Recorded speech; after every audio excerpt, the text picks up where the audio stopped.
Hey, what's up everyone? It is The Beast and welcome back to my channel, The Beast On! Yeah, and what's The Beast On today? Well, this is the second part of my continuing video diary of what it's like to be unemployed, laid off, let go, fired, all of those things. And we'll get into the next chapter today. This is chapter 2. First, want to let you know, please subscribe to the channel. Yeah, hit the subscribe button. I would really appreciate it. Thank you. Hit the little bell. It's right there. Hit the bell, and that will notify you when a new video is up. And you can follow me on the social media at Miami Radio Beast. And, of course, as I say with every video, listen, if this one's not for you, if you're here because you like my takes on the Canes or sports or whatever, there'll be something for you in the next video. But this one, this version, this edition, I should say, of The Beast On is, like I said, part of my continuing chronicles of my life as an unemployed person, and this is chapter 2. So if you watched the previous video, and if not, you can go scroll down on my channel, do this thing, and you can find the previous video. It was about the day that I was let go. And I went into the details of how that happened and how I felt really PO'd, if you will. Yeah, PO'd. About basically being given 15 seconds of time in being told that I was laid off by my bosses, and it sucked. And then the crying ride home and all of that stuff. So this is part 2. And part 2 is basically part of the grieving process. My psychotherapist, because we all have one these days, reminded me of the 5 steps of grieving. And she thought it would be cool if I mentioned that. So, here's what I want to get into.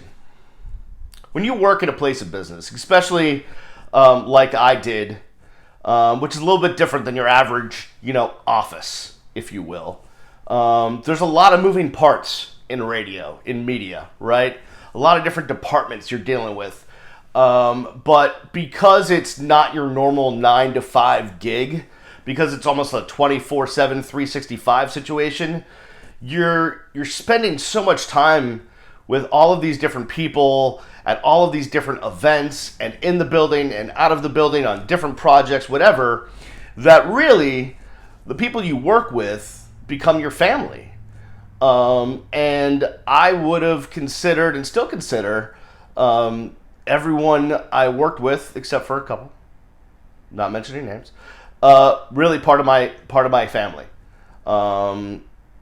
So being let go and being basically, escorted out of the building at a moment's notice, it's like, imagine, this is how I compared it. You're at home, you're sitting on your couch, you're with your family, right? It's a holiday. Hanukkah, Christmas, Thanksgiving, Simchas Torah, Ramadan, Kwanzaa, whatever.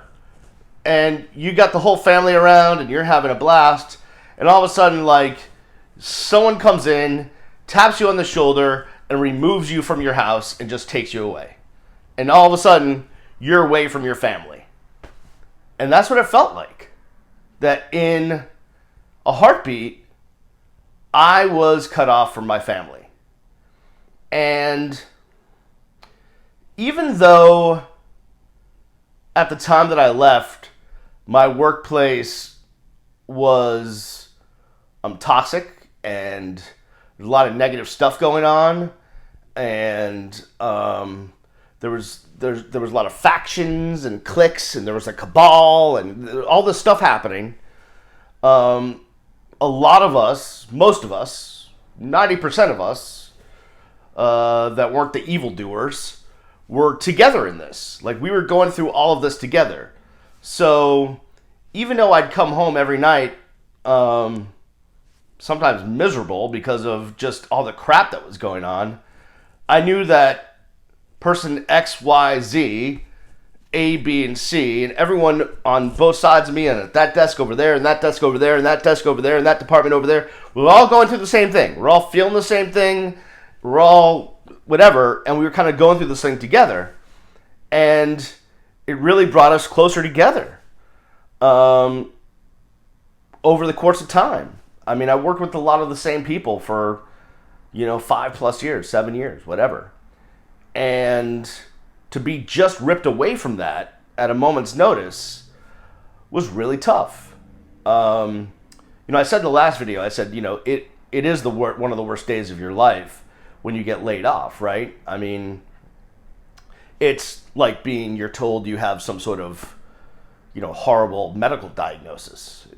It hits you it smacks you in the face. But that one day, that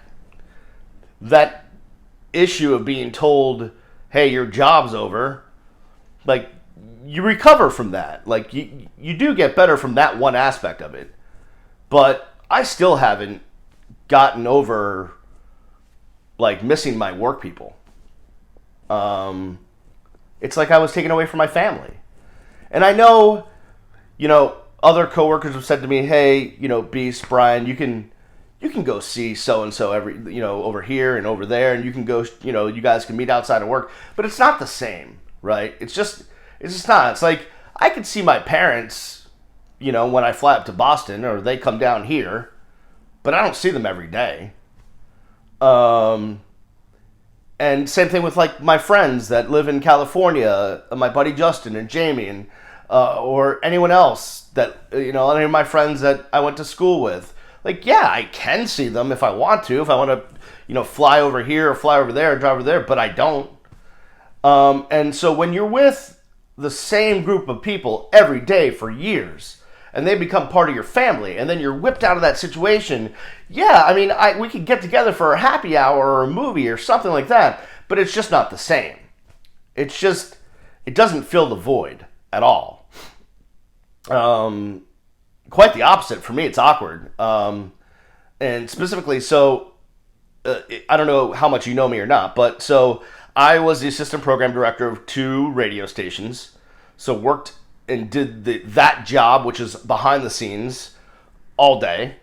But from late, in my most recent gig, from 6 to 10 a.m., for 4 hours straight, I was with 3 other guys, right? Brendan, Tobin, Leroy Horde, and Robbie Camba.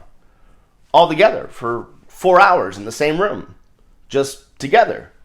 And having a blast. Best 4 hours of my day was with those guys. Even if they were getting on me and ripping me, and, Leroy was making fun of my weight, and Tobin was ripping on me for being a Celtics fan, and, like, it doesn't matter. Like, just that camaraderie that you have, it was amazing, and it's something that you wouldn't pay for, like, you couldn't pay for. It's invaluable just to have that bond every day at work.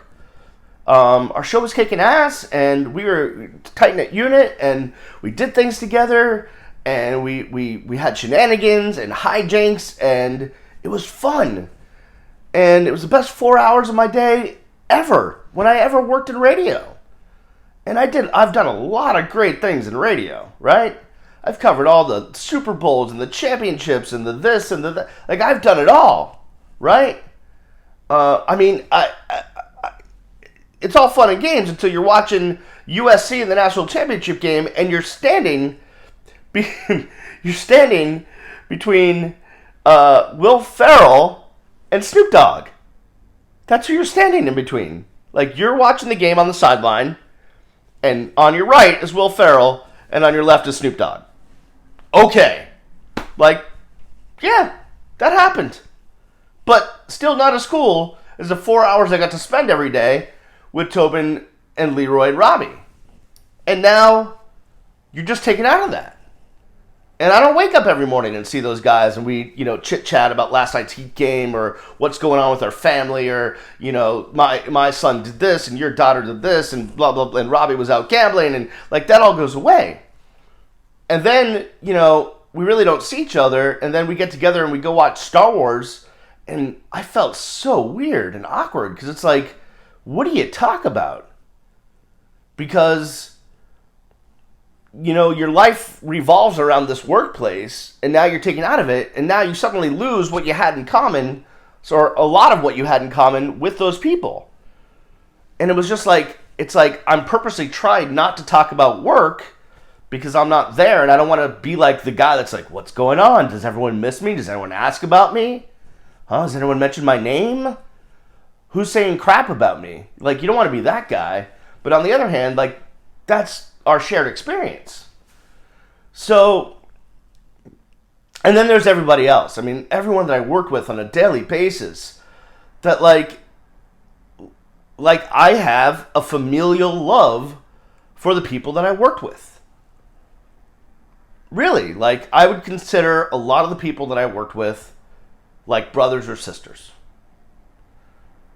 And when you're just taken out of that, being an only child, and yes, I have my amazing wife and my amazing kid, and I have family, whatever, but like when you're an only child and you don't have siblings, well, you sometimes look to fill that void. And for me, that was all my work peeps. They were like my siblings. And suddenly I'm taken away from them. And we're not together every day. And I don't want to call them and BS about, whatever. And it's just a weird thing. And if you ask me what the toughest thing about being let go or laid off is, it's that part. I mean, yes, I'm still, as of right now, I don't know when you're watching this video, but as of January 8th, it's my wife's birthday, by the way. Happy birthday, Allie. Everyone wish my wife happy birthday. Will you go in the comments and wish my wife happy birthday? Like, give my wife a lot of love. She has to put up with me. But as of me recording this video on January 8th, 2020, I don't have a job yet. Well, I'll get to that. That's the next video. I do have a small part-time job, but that's a tease for the next video, and we'll leave it for that. But that's been the hardest thing, is leaving my family behind. Like, I go through there's days where I just roll through my phone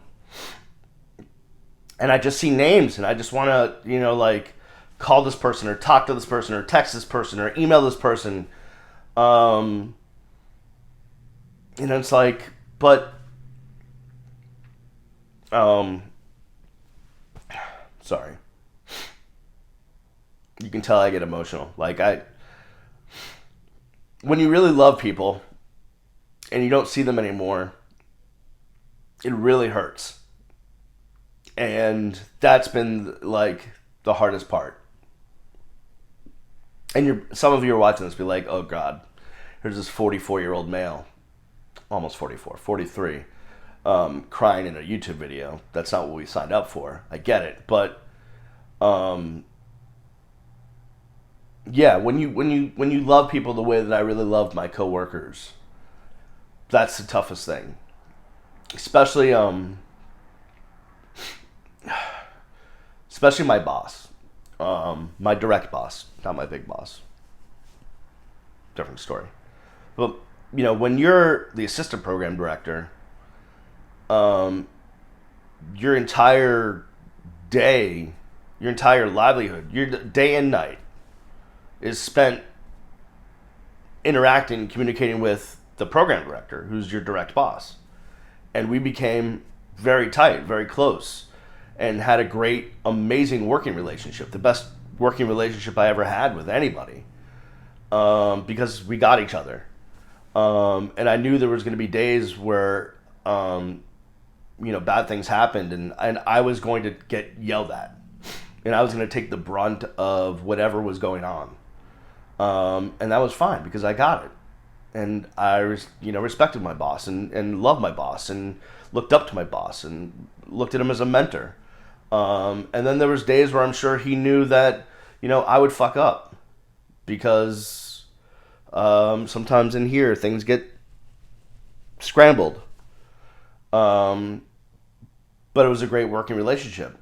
And you're going through this thing together of all the ups and downs, and we did great in the ratings, or the station's off the air again, or shit, this person didn't show up for their shift, or this team needs this, or this person needs this, and whatever, and you're just working together. And my job as assistant program director, I kind of looked at myself as like the consigliere. And if you're not familiar with the term, it's basically like it comes out of the Italian mafia situation. Watch The Godfather if you haven't, and boss, if you haven't seen The Godfather yet, you need to. We need to schedule that. But the consigliere basically plays the guy that is the most important advice giver in the mob, right? So there's the mob boss, and he has to rely on somebody to give the advice. When do we make the big moves? When do we do this, that? And that's what I considered my job to be, more than anything, was to be that guy that was there for my boss 24/7, 365 to give the advice, to advise. And I think I was really good at that. And now I don't have anyone to give advice to. I don't have any advising to do. No one's leaning on me. And that's tough. And it's awkward. Like we'll text back and forth, but it's all awkward conversations because we're so used to just work. And yeah, we care about each other's lives and what have you. And how's your daughter doing in college? And how's your mom doing? And how's your mother doing? And how's your wife and your son? Like we care about each other on a personal level, but so much of our relationship was just about solving work issues and going through that together, that it's just really awkward when we talk now and text now because we don't have that. Like I'm out of the loop, and I'm sure he doesn't want to, or he can't, discuss work stuff with me. I get it, but it's definitely, the other part of just missing the job or missing the people is like I feel like I'm not needed. To be honest with you, every day for a long time, I felt like I was an important piece of something. And like, I don't want to inflate my ego, but basically like, if I wasn't there, the ship wouldn't sail. That's what it felt like sometimes. And now I'm not there, and the ship is sailing, at least as far as I know. I don't feel needed anymore. Like, maybe I wasn't as important as I thought I was. Maybe I didn't do as good of a job as I thought I did. And that's the other part of the withdrawal from it, is a purpose, a role. I don't have one right now, other than dad and husband, but that's always been there. And those are great roles, and I love those roles. Those are the most cherished roles of my life.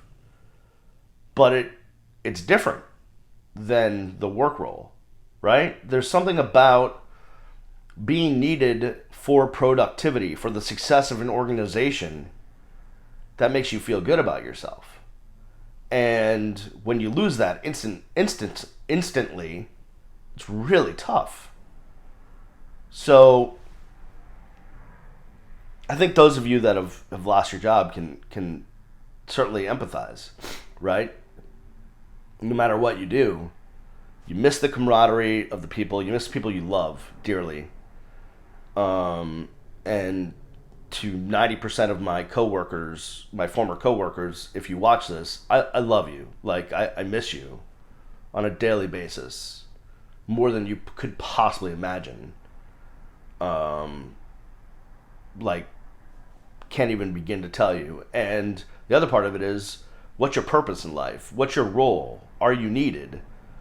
Right now, I don't feel that way. I don't know what my role is. I don't know if I'm needed. I don't know what my purpose is, other than husband and father, which I get. We'll dive into that. I get that, but when there's 10 hours a day when my wife and son are not home, it's 10 hours a day of me just, well, what's my role and my purpose right now? And I know it's finding another job, but not the same satisfaction as, high-fiving because of a great event or a good ratings book or whatever happened, or you had a great idea. Hey, let's put this person on with this person. The other day, real quick, I saw a tweet about two people doing a show, and that this person really loved these two people doing a show, and that was my idea. Bringing those people to the station was my idea, and putting them together was my idea. And it's like, I did something. I accomplished something. Like, people like that. That's my work. And I just want to feel that again. All right. Hopefully you got something out of this. I think the reason why I'm doing this is not only for me to be cathartic, but really it's, if you ever get laid off, if you're ever let go, or you have been, one, you can come back to this video and know that someone else has been through the same things, that someone else has felt the same things and gone through the same things. And I think it's important because it's gonna happen to every one of us. I don't know anyone, well, besides my dad, that's been in the same job their entire life, right? That really doesn't happen that often. So at one point or another, we're going to have that separation. And one last thing, and this is the other thing, is, when you're abruptly let go and you're not even given the, hey, we're going to have to make some changes. On Friday will be your last day. When you're abruptly let go, you don't get to say goodbye. You don't get to have the going away party. You don't get to give a speech to everybody. You don't get to thank everyone for the impact they've had on your life. You don't get any of that. You get no closure. And just like any other relationship, like, closure is really important for your mental and emotional state. And I didn't get that. And it's still to this day, like, it really hurts me. So, yeah, bosses out there, again, lesson. Let your employees have some closure. I mean, unless they're going to be, again, there's always that example of someone that's a threat to somebody, right? Then, yeah, escort them out of the building, and I get that. But if you let someone go, like, let them say goodbye. Let them have closure. Let them give someone a hug. It costs you nothing, but it means the world to them. All right, that'll do it for me. Who knows where my next video, where that will go. But I want to continue this. I'll probably do one of these every week until I get a job and I'm making millions, and then I don't have to rely on YouTube. But I'll probably still do it anyways because I love looking at my sexy head in the camera. All right. Love you guys. Listen, as always, subscribe, hit the bell so you get notified. Follow me on the social at Miami Radio Beast, and you can support me if you really love me and want to invest in me. I have a Patreon channel or Patreon page. Patreon is a way to it's like a professional GoFundMe, if you will. It's like, hey, I want to invest in Beast because he's gonna make millions one day, and if I'm a patron of his, he'll give me a lot of money in return. And that is true. So please become a patron of mine. You can do it at Patreon, patreon.com/Brian the Beast London. Until next time, for everyone in my guest bedroom, which is just me, I'll see you when I see you. Peace.